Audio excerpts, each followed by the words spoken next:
Ikigo kiraba ubuziranenge BBN catunganije kuno wa kabiri inama yagihuje n'abasanzwe bahingura inzoga ziva mu bitoke. Intumbero y'iyo nama kukaba kwari kubagabisha kuko ngo vyongeye kwibonekeza ko abatari bake mu bahingura inzoga zihingwe mu bitoke basigaye bakora batisunze amategeko ajanye n'ubuziranenge. Uno munsi twatumye ko aba bahingura inzoga ziva mu bitoke, murazi yuko bashiramwo byinshi, barashiramwo amafortifiya, barashiramwo amaspiriti n'ibiki. Twabahamagaye kubera twabonye yuko nubwo twari twarabakosoye mu ntango z'ibihumbi 2023 duhejeje kugira isuzuma, turaja ku isoko tukaraba yuko ibintu bikimeze neza. Rero nkuko mwabibonye twarakwiragiye mu gihugu cyose tugenda dutora amayeshantiyo. Twarasanze mu mayeshantiyo twatoye menshi atakimeze neza. Rero twari twabatumye ko ngo tubahe ikiringo, norme barazifise, ingene bahingura twarabibigishije. Rero twabatumye ko kugira ngo iyi ntambamyi yuko bashira ku isoko ibintu bihinguye nabi yovaho. Ni naco gituma twabahaye ikiringo c'ukwezi, no kuvuga kuva itariki 19 z'ukwezi kwa kane ariho uyu mwaka 2024 tuzosubira ku isoko. Umuntu tuzosanga ibintu vyiwe bidakwije ivyangombwa, toda alcohol ari nini n'ibindi bitameze neza, aha nta yindi nzira iriho, vyanka vyakunda tuzoca tumukura mu bahinguzi, ihinguriro ryiwe rizoca ryugagwa. Aha rero duhereye kuri abahingura ibitoki, murazi ko vyateye ingorane cyane. Hanyuma tuzoja ni ku bindi bihingurwa, cyane cyane tuzokurikiza abahingura inzoga zirimo tangawizi kuko nazo zifise iki kibazo. Ico nico gikorwa nyamukuru cyari gidukoranije uno munsi. Izo nzoga ziva mu bitoki zirafise urugero rwa toda alcohol, nukuva kuri 6.5 gushika kuri 16.5. Iyi ngingo tuyifashe itariki 19 z'ukwezi kwa gatatu 2024. Nitwagenda ku isoko inzoga bazokora kuva uno munsi, amatariki yaho zikorewe zizoba tuyabona.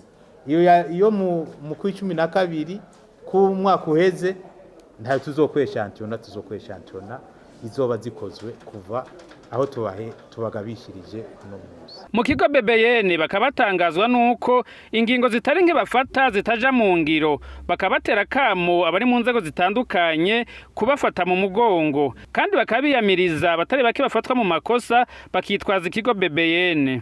Hariho abantu benshi bahora batangara mu bintu byo guhingura mu gifaransa inzoga ziva mu bitoki, ntibazita bière de banane, bazita vin de banane. Mugabo inzoga y'amasaka ni bière de sorgho, kubera ibitoke babishira mu mugwi wa fruits et légumes. Ikintu cyitwa inzoga nka zirya za brarudi ni inzoga kuko keshi inzoga ziva mu binyantete bita les céréales. Twebwe muri BBN nuko nyene dufise umutima ukomeye, n'ahandi turavunika inkokora kenshi. Twe turababara gose ingene akamaro k'ikigo cy'igihugu kijejwe ubuziranenge, Bureau de normalisation, ishobora gusumvya inguvu n'abantu bikorera ivyabo. Kuko twitegereje ingene ibintu bimeze, hariho abantu badashaka yuko dutera imbere muri ibi bintu vya management de la qualité. Ibi bintu vyose vy'amakosa biba haba mu guhingura haba mu kudandaza abantu bose kugira bigo vyore bakaca bashiramo ngo na BBN rimwe katwe ntiturimo. Hari ibintu byinshi twagiye dufata ingingo mugabo ntizije mu ngiro, zitegerezwa kuja mu ngiro vyanka bikunda. Turakeneye gushigikirwa n'abarundi bose atanumwe avuyemwo, abo muri presidence, abo muri vice presidence, abo mu nama nshinga amateka, abo mu nama nkenguza amateka, abo mu bushikiranganje bwa mbere, abo mu bushikiranganje bwose. Twabonye ubwa mbere abantu baza kutwereka yuko tutazi gupima diametre, tutazi gukora iki, barakira uruhande barakora ibintu tubafashe bagakora ibindi, aho baciye hose muri contre expertise bagakora ibiki, bakaja gutanga ibiturire bagasubira. Babonye ko byananiranye batubwiye bati turagiye kubibwira abakuru biko ivyo muri ko murakora, kandi nukuri bitafashe.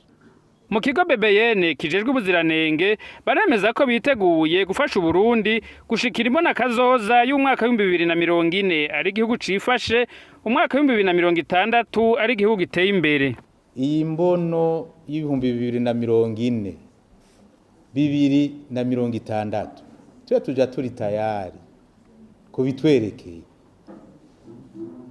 tuza turi tayari uko biri kose. Ibihumbi 2030 ntibizoshika twebwe ivyo dukora tutaza twamaze gushika kuri iriya mbona, kukubera turamaze kumenyekanisha BBN aha mu gihugu canke mu karere cyangwa urwego rwa Afrika ndetse ni mu makungu yose.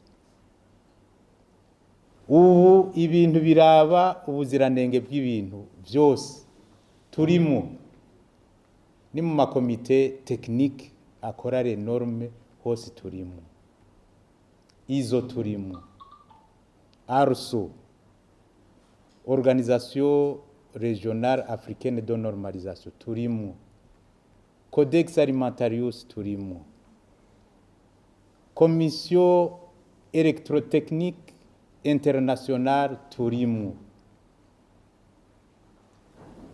amabiro de normalisation y'abayo muri Aziya y'abahe duhurira muri izo tuba turi kumwe.